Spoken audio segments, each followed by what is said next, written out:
മഞ്ഞിൽ വിരിഞ്ഞ പൂവിൻ്റെ പുതുപുത്തൻ വിശേഷങ്ങളിലേക്ക് എല്ലാവർക്കും സ്വാഗതം. അങ്ങനെ പ്രതിഭ മരുന്ന് കഴിച്ചതോടുകൂടി മയങ്ങി വീണു എന്നുള്ള വിവരം അറിയുന്നതും വൈദ്യൻ അവിടേക്ക് എത്തുന്നുണ്ട് കേട്ടോ.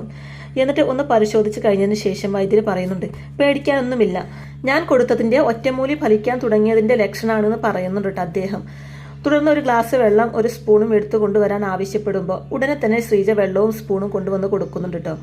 എന്നിട്ട് അദ്ദേഹം ആ വെള്ളത്തിൽ ഒരു മരുന്ന് കലക്കി മല്ലികാമയുടെ കയ്യിൽ കൊടുത്ത് പ്രതിഭയ്ക്ക് കുടിക്കാൻ കൊടുക്കാൻ പറയുന്നുണ്ട് കേട്ടോ. അങ്ങനെ മല്ലികാമ ആ വെള്ളം പ്രതിഭയുടെ വായിൽ വെച്ച് കൊടുക്കുന്നുണ്ട് കേട്ടോ. അങ്ങനെ ആ വെള്ളം പ്രതിഭ കുടിക്കുന്നതും കണ്ണ് തുറക്കുന്നുണ്ട് കേട്ടോ. അപ്പോൾ അത് കണ്ട് വൈദ്യര് ഇനി പേടിക്കാനൊന്നും ഇല്ല എന്ന് പറയുന്നുണ്ട്. തുടർന്ന് മല്ലികാമ, നീ എല്ലാവരെയും പേടിപ്പിച്ച് കളഞ്ഞല്ലോ പ്രതിഭ എന്ന് പറയുന്നതും, എന്താ പറ്റിയത്, എനിക്കൊന്നും ഓർമ്മയില്ല എന്ന് പറയുന്നുണ്ട് പ്രതിഭ. അപ്പം നിരഞ്ജന പറയുന്നുണ്ട്, എന്നാലും ഇപ്പൊ ബോധം ഓർമ്മയൊക്കെ വന്നല്ലോ, അത് മതിയെന്ന് പറയുന്നുണ്ട് നിരഞ്ജന. അതിനുശേഷം പിറ്റേന്ന് രാവിലെ മല്ലികാമ പ്രതിഭയുടെ അടുത്തേക്ക് വരുമ്പോൾ പ്രതിഭയെ അവിടെ ബെഡിൽ കാണുന്നില്ല കേട്ടോ.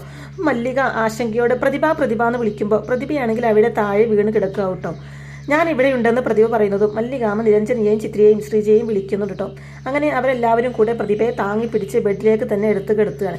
എങ്ങനെയാ നീ താഴെ എത്തിയത് മല്ലികാമ ചോദിക്കുമ്പോൾ, ഞാനൊന്ന് എണീക്കാൻ നോക്കിയതാ, എണീക്കാൻ പറ്റുമെന്ന് ഒരു തോന്നൽ മനസ്സിൽ വന്നു, അങ്ങനെ ശ്രമിച്ചതാന്ന് പ്രതിഭ പറയുമ്പോൾ, നിനക്ക് പറ്റുമെന്ന് തന്നെ പറയുന്നുണ്ട് മല്ലികാമ.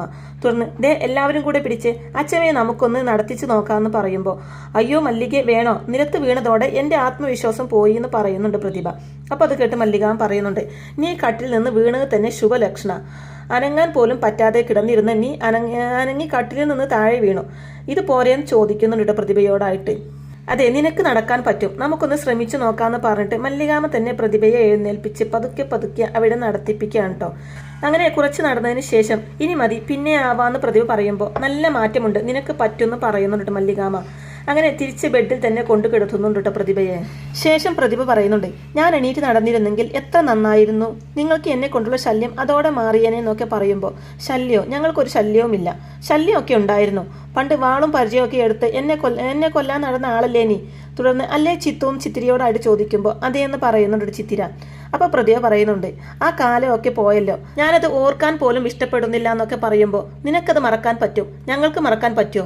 അന്നത്തെ കാലത്ത് ഞങ്ങൾ ഓരോ ദിവസവും ഉറക്കം എണീക്കുന്നത് തന്നെ ഇന്ന് എന്താണാവോ പ്രതിഭ ഒപ്പിക്കാൻ പോകുന്നതെന്ന് ആലോചിച്ചു കൊണ്ടാണെന്നൊക്കെ മല്ലികാം പറയുമ്പോൾ, ഓരോ തെറ്റിദ്ധാരണകളായിരുന്നു മല്ലികെ. പക വന്ന് മൂടിയാൽ പിന്നെ നമുക്ക് കണ്ണ് കാണാൻ പറ്റില്ലല്ലോ, അതൊക്കെ അങ്ങനെ സംഭവിച്ചു. ഇപ്പോൾ ഒരു പകയുമില്ല, അതുകൊണ്ട് കണ്ണ് കാണാം, പക്ഷേ കണ്ണെത്തുന്നിടത്ത് ശരീരം എത്തുന്നില്ലെന്ന് മാത്രം എന്നൊക്കെ പ്രതിഭ പറയുമ്പോൾ, ഇതെല്ലാം ശരിയാകും, നീ മിടുക്കിയാകും, ഉയിര് പോകേണ്ട അപകടത്തിൽ നിന്ന് ഇത്രയും വേഗം രക്ഷപ്പെട്ടില്ലേ, ഇനി നോക്കിക്കോ, എല്ലാം ശരിയാവുമെന്ന് പറയുന്നുണ്ട് മല്ലികാമ. തുടർന്ന് ഒറ്റമൂലി മരുന്നെടുത്ത്, ഇതാണ് ലാസ്റ്റ് ഡോസ്, ഇതോടുകൂടി ആ വൈദ്യരുടെ ഒറ്റമൂലി അവസാനിച്ചു എന്ന് പറഞ്ഞിട്ട് ആ ഒറ്റമൂലി കഷായം പ്രതിഭയുടെ വായിൽ ഒഴിച്ചു കൊടുക്കുന്നുണ്ട് മല്ലികാമ. അങ്ങനെ മരുന്ന് കഴിച്ചു കഴിഞ്ഞതിന് ശേഷം ഇനി ഞാൻ കുറച്ചു നേരം ഒന്ന് കിടക്കട്ടെ എന്ന് പ്രതിഭ പറയുമ്പോൾ, കിടന്നോളൂ എന്ന് പറഞ്ഞിട്ട് പ്രതിഭയെ ബെഡിൽ കിടത്താൻ കേട്ടോ. ഇനി മക്കൾ വാ, അച്ചമ്മ കിടന്നോട്ടെ, ശല്യപ്പെടുത്തണ്ടെന്ന് പറഞ്ഞിട്ട് മല്ലികാമ അവരെയും കൂട്ടി അവിടെ നിന്നും പോവുകയാണ്. അതിനുശേഷം കാണിക്കുന്നത് റസിയ CI ബാലകൃഷ്ണനോടായിട്ട് പറയുന്നുണ്ട്, അങ്ങനെ ചിത്തിരിയുടെ ഭാവി നശിപ്പിക്കാനുള്ള എല്ലാ ഒരുക്കങ്ങളും പൂർത്തിയായി, ഇനി പരീക്ഷയുടെ ദിവസം ഒന്ന് വന്നാൽ മതി എന്ന് പറയുമ്പോൾ, നമ്മൾ പല പ്രാവശ്യം ശ്രമിച്ചു അവരെ കൊടുക്കാൻ, ഇത്തവണ അവർ വീഴും മേഡം എന്ന് ബാലകൃഷ്ണൻ പറയുന്നതും, വീഴണം, ഇത്തവണയും കൂടി വീണില്ലെങ്കിൽ നമ്മൾ ഈ പണിയൊക്കെ മതിയാക്കി വേറെ എന്തെങ്കിലും ചെയ്യാൻ പോകുന്നതാ നല്ലത് എന്ന് പറയുന്നുണ്ട് റസിയ. ആ മല്ലിക ഇത്തിരി രൂക്ഷമായി പ്രതികരിക്കും, അതുകൊണ്ട് അല്പം മുൻകരുതലുകൾ എടുക്കുന്നതാ നല്ലത് എന്ന് ബാലകൃഷ്ണൻ പറയുന്നതും, അതിന് ഞാൻ ഈ ഓപ്പറേഷന്റെ പിക്ചറിലേ ഇല്ലല്ലോ, പിന്നെ എങ്ങനെ എന്നെ സംശയിക്കും ചോദിക്കുന്നുണ്ട് റസിയ.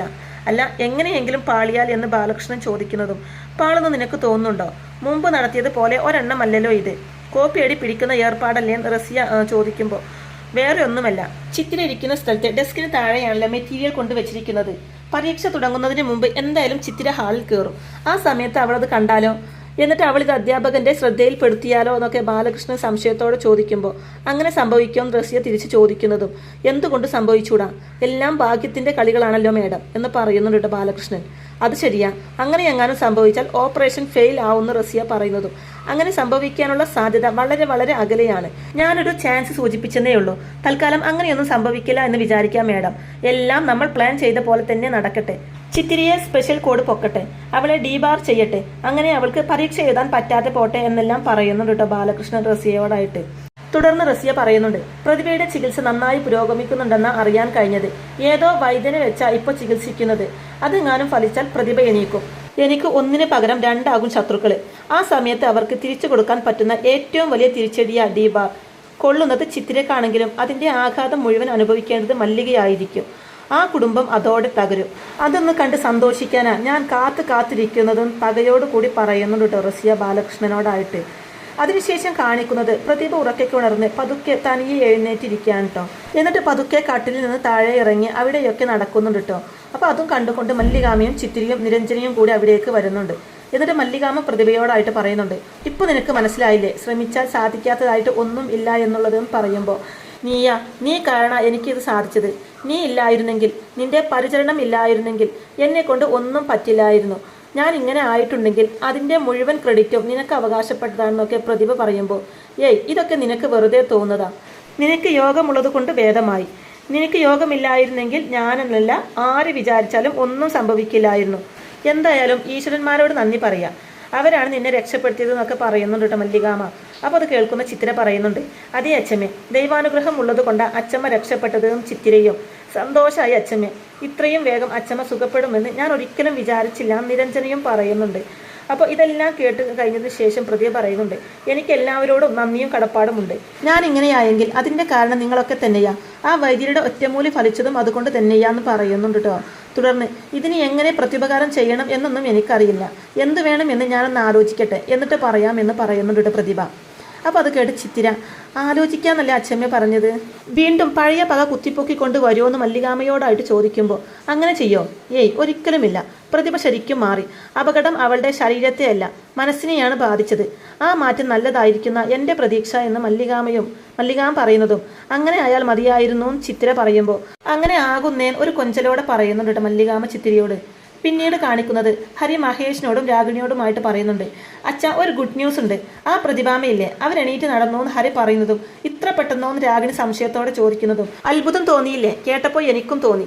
വൈദ്യരുടെ മരുന്നിന്റെ ശക്തിയാ അച്ഛാ എന്ന് ഹരി പറയുന്നതും, മരുന്നിന്റെ ശക്തി മാത്രമല്ല, അവർക്ക് നല്ല സമയ ആ പ്രതിഭക്ക്. അല്ലെങ്കിൽ ഒന്ന് ആലോചിച്ച് നോക്കി, അവരുടെ സ്ഥാനത്ത് മറ്റാരാണെങ്കിലും ആ ആക്സിഡന്റോട് കൂടി തീർന്നു പോയേന്. തീർന്നില്ലെന്ന് മാത്രമല്ല, വളരെ പെട്ടെന്ന് തന്നെ അവർ സുഖം പ്രാപിക്കുകയും ചെയ്തു. അതും ഈ പ്രായത്തിൽ എന്നൊക്കെ പറയുന്നുണ്ട് കേട്ടോ മഹേഷ്. അപ്പോൾ രാഗിണിയും പറയുന്നുണ്ട്, അത് ശരിയാ, പ്രായം നോക്കണ്ടേ, രക്ഷപ്പെട്ടത് തന്നെ വലിയ ഭാഗ്യം എന്ന് പറയുമ്പോൾ മഹേഷ് പറയുന്നുണ്ട്, രക്ഷപ്പെട്ടതൊക്കെ കൊള്ളാം, ഇനിയാണ് യഥാർത്ഥ പ്രശ്നം വരാൻ പോകുന്നതെന്ന് പറയുമ്പോൾ അതെന്താണെന്ന് രാഗിണി ചോദിക്കുന്നതും മഹേഷ് പറയുന്നുണ്ട്, വീണ് കിടന്നപ്പോൾ പ്രതിഭയ്ക്ക് ചേച്ചി ദൈവമായിരുന്നു. ഇനി അങ്ങനെ തന്നെ ആയിരിക്കുമോ? എനിക്ക് സംശയമുണ്ടെന്ന് പറയുമ്പോൾ എനിക്കൊട്ടും സംശയമില്ല, അങ്ങനെ ആയിരിക്കില്ല. അവരവരുടെ തനി ഗുണം കാണിക്കും.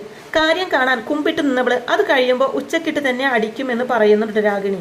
അപ്പോൾ അത് കേട്ട് ഹരി പറയുന്നുണ്ട്, എനിക്കങ്ങനെ തോന്നുന്നില്ല അമ്മേ. പ്രതിഭാമയ്ക്ക് ഇനി അച്ഛമ്മയോട് ദേഷ്യം തോന്നാൻ സാധ്യതയില്ല എന്ന് പറയുന്നതും നിനക്ക് അവരെ കുറിച്ച് അറിയാൻ മേലാനിട്ടാ. മല്ലികാമയെ കൊല്ലാൻ വേണ്ടിയിട്ട് ഇത്രയും നാൾ നടന്ന അവര് ആ പകയൊക്കെ മാറ്റി വെക്കാന്ന് പറയുമ്പോൾ ഒരിക്കലുമില്ല, അവരിനിയും ഒരു തലവേദന തന്നെയായിരിക്കും എന്ന് പറയുന്നുണ്ട് രാഗിണി. അവരുടെ ജീവൻ രക്ഷിച്ചതാരാ? അച്ഛമ്മയല്ലേ? അച്ഛമ്മയില്ലെങ്കിൽ കാണായിരുന്നു, ഏതെങ്കിലും സർക്കാർ ആശുപത്രി കിടന്ന് അവസാനിച്ചേനെ പ്രതിഭ എന്ന മുൻ മുഖ്യമന്ത്രിയുടെ ജീവിതം എന്ന് ഹരി പറയുന്നത് കേട്ട്. അത് നമുക്കറിയാം, അവരതൊന്നും ഓർക്കാൻ പോകുന്നില്ല. നന്ദിയില്ലാത്ത വർഗ, വിശ്വസിക്കാൻ പറ്റില്ല എന്ന് പറയുന്നുണ്ട് രാഗിണി. തുടർന്ന് മഹേഷ് പറയുന്നുണ്ട്, എൻ്റെ ആഗ്രഹം നീ പറഞ്ഞ പോലെ പ്രതിഭ നന്നായി കാണുന്നത് തന്നെയാ. ചേച്ചിയുമായിട്ടുള്ള വഴക്ക് പ്രതിഭ അവസാനിപ്പിക്കാൻ തീരുമാനിച്ചാൽ സകല പ്രശ്നങ്ങളും അതോടെ തീരും. അവരത് തീരുമാനിക്കോ ഇല്ലയോ ഇനി അത് മാത്രം അറിയാനുള്ളൂ എന്ന് പറയുമ്പോൾ എൻ്റെ പ്രതീക്ഷ പക അവസാനിക്കുന്നു തന്നെയാ അച്ഛാ. ഇനി ഒരിക്കലും പ്രതിഭാമയ്ക്ക് അച്ഛമ്മയെ വെറുക്കാൻ പറ്റില്ല. അങ്ങനെ വെറുക്കാനാണെങ്കിൽ അതിനൊരു ഒറ്റ അർത്ഥേ ഉള്ളൂ, പ്രതിഭ ഒരു മനുഷ്യ സ്ത്രീ അല്ല എന്ന് ഹരി പറയുന്നതും അവർ മനുഷ്യ സ്ത്രീ അല്ല, അവർ എത്രയോ തവണ അത് തെളിയിച്ചതാ. ഇനിയും അവരത് തന്നെ ചെയ്യും, എനിക്കുറപ്പാ, നോക്കിക്കോ എന്ന് പറയുന്നുണ്ട് രാഗിണി. അതിനുശേഷം കാണിക്കുന്നത് പ്രതിഭ ആരോഗ്യമൊക്കെ വീണ്ടെടുത്ത് പഴയ പോലെ തന്നെ ആയിട്ടുണ്ട് കേട്ടോ. തുടർന്ന് മല്ലികാമയോടായിട്ട് പറയുന്നുണ്ട്, ഇനിയുള്ള ജീവിതം എങ്ങനെയായിരിക്കണം എന്നതിനെക്കുറിച്ച് ഞാൻ ഒരുപാട് ആലോചിച്ചു മല്ലികയെ. ഇത്രയും കാലം വാശിയും വൈരാഗ്യം ഒക്കെ ആയിരുന്നു എന്നെ നയിച്ചിരുന്നത്. ഇനി ഒരിക്കലും അങ്ങനെ ഒരു ജീവിതം ഉണ്ടാകരുതെന്ന് എനിക്ക് നല്ല നിർബന്ധമുണ്ട്. ഇതുവരെ ഞാൻ എങ്ങനെയായിരുന്നോ അതിനെതിരെയുള്ള ഒരു ജീവിതം, അതാണ് ഞാനിനി ആഗ്രഹിക്കുന്നത് എന്നൊക്കെ പറയുമ്പോൾ നല്ലത്, അങ്ങനെ തന്നെയാ വേണ്ടതെന്ന് പറയുന്നുണ്ട് കേട്ടോ മല്ലികാമയും. അതിന് പക്ഷേ മല്ലികയുടെ സഹായം എനിക്ക് ആവശ്യമുണ്ടെന്ന് പ്രതിഭ പറയുന്നതും, പറ എന്ത് ചെയ്തു തരാനും ഞാൻ തയ്യാറാണെന്ന് പറയുമ്പോൾ വേറൊന്നും വേണ്ട, എന്നെ ഇവിടെ തന്നെ താമസിക്കാൻ അനുവദിച്ചാൽ മതി. അവിടെ ഇനിയിപ്പോൾ പോയിട്ടെന്തിനാ? സൈമണില്ല, ഞാൻ മാത്രം ഒറ്റയ്ക്ക്. അങ്ങനെ ഒരു ജീവിതം ഇനി ഞാൻ ആഗ്രഹിക്കുന്നില്ല. എനിക്കിനി എല്ലാവരും വേണം, പ്രത്യേകിച്ചും മല്ലിക. നിനക്ക് വേണ്ടിയാ ഞാനിനി ജീവിക്കാൻ പോകുന്നത്, അതിന് നീ എന്നെ അനുവദിക്കണം എന്നൊക്കെ പ്രതിഭ താഴ്മയോടെ പറയുമ്പോൾ ഇതേ സമയം നിരഞ്ജനയും ചിത്രയും കൂടി അവിടേക്ക് വരുന്നുണ്ട് കേട്ടോ. അപ്പോൾ എല്ലാം കേട്ട് കഴിഞ്ഞതിന് ശേഷം മല്ലികാമ്മ പറയുന്നുണ്ട്, ഏയ് എനിക്ക് വേണ്ടിയല്ല നീ ഇനി ജീവിക്കേണ്ടത്, നീ നിനക്ക് വേണ്ടിയാ ജീവിക്കേണ്ടത്, ദാ ഇവൾക്ക് വേണ്ടിയാണ് ജീവിക്കേണ്ടത് എന്നൊക്കെ നിരഞ്ജനിയെ ഉദ്ദേശിച്ച് മല്ലികാമ്മ പറയുന്നതും അതെ അങ്ങനെ തന്നെയാണ് ഞാനും വിചാരിക്കുന്നത്. ആ ജീവിതം ജീവിക്കണമെങ്കിൽ പ്രായശ്ചിത്തം ചെയ്യണം. അപ്പോൾ പ്രായശ്ചിത്തം മല്ലികാമ്മ തിരിച്ചു ചോദിക്കുന്നതും അതെ പ്രായശ്ചിത്തം, നിന്നോട് ഇതുവരെ കാണിച്ച സകല ദ്രോഹങ്ങൾക്കും എനിക്ക് പ്രായശ്ചിത്തം ചെയ്യണം, അതിനാണ് ഞാൻ ശ്രമിക്കാൻ പോകുന്നത് എന്നൊക്കെ പറയുന്നുണ്ട് പ്രതിഭ. അപ്പോൾ മല്ലികാമ്മ പറയുന്നുണ്ട്, എനിക്കിപ്പോൾ നിന്നോട് ഒരു വിരോധവുമില്ല, അതുകൊണ്ട് തന്നെ പ്രായശ്ചിത്തത്തിന് ആവശ്യം ഉണ്ടോ എന്ന് പോലും അറിയില്ല. ഒരു കാലത്ത് നീ എന്നോട് ശത്രുത കാണിച്ചിരുന്നു, അത് നല്ല രീതിയിൽ തന്നെ നീ എന്നോട് പ്രകടിപ്പിച്ചു എന്നും പറയുന്നുണ്ട് കേട്ടോ മല്ലികാമ്മ പ്രതിഭയോടായിട്ട്. അപ്പോൾ പ്രതിഭ എന്തായാലും ശരിക്കും മാറിയും തന്നെയാണ് നമുക്ക് വിശ്വസിക്കാൻ പറ്റുന്നത്. അപ്പോൾ ഇനി മല്ലികാമ്മയ്ക്ക് വേണ്ടിയായിരിക്കട്ടോ പ്രതിഭ ജീവിക്കുന്നത്, മല്ലികാമ്മയ്ക്ക് വേണ്ടി റസിയെ കൊല്ലുന്നത് പ്രതിഭയായിരിക്കട്ടോ. അങ്ങനെയൊക്കെയുള്ള നല്ല അടിപൊളി എപ്പിസോഡുകളൊക്കെ ആയിരിക്കട്ടോ ഇനി വരാനിരിക്കുന്നത്. അപ്പോൾ ഈ റിവ്യൂ ഇഷ്ടമായിട്ടുണ്ടെങ്കിൽ വീഡിയോ ലൈക്ക് ചെയ്യാനും ചാനൽ കൂടി ഒന്ന് സബ്സ്ക്രൈബ് ചെയ്ത് സപ്പോർട്ട് ചെയ്യാനും മറക്കല്ലേ ഫ്രണ്ട്സ്. താങ്ക്